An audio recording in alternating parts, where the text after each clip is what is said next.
Every act of service, of kindness, of helping has an impact, whether it's big or small, whether it's seen or unseen. That impact might be the one thing that gives another person the little bit of hope that they need to get on with all of the hard stuff that's got to be done. That little bit of hope is the place where all the strength comes from.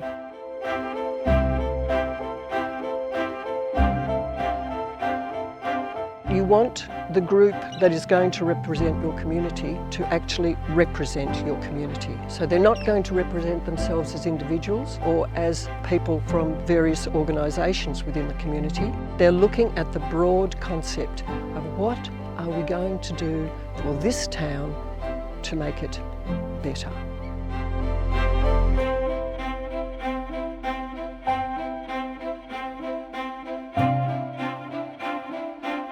Not everything that is offered is appropriate, not everything that's offered is necessary, and it's not necessary at that time. And that's not just items, it's not just things, it's also people and their willingness to help that's not actually always helpful at that point. It is okay to say no, and it's okay to say, not now, I'll get back to you in several months' time when I've had time to think about how we can do that.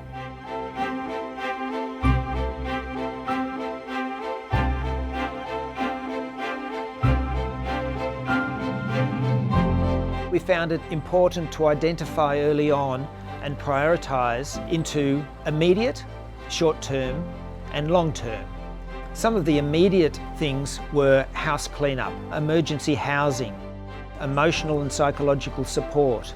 For the soon, again, housing, working with agencies, get them to work where business as usual is not practical in a disaster situation. And the longer term in terms of resilience, fire resilience, economic resilience, and again, housing.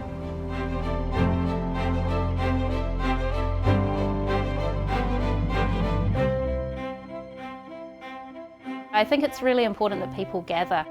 All of the psychologists that talk about disaster recovery, they talk about the importance of community gathering, of retelling stories with those who understand, of building new networks and re-establishing existing networks. And it's also the place where people listen and care for each other.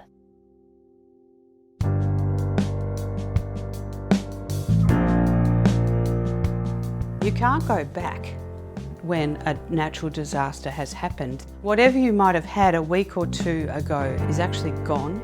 It's never going to be recreated in the same way that it was before. And being able to go forward really means knowing what you want forward to look like. Because if you don't, it's really hard to let go of what's gone and find the optimism and the energy to create forward.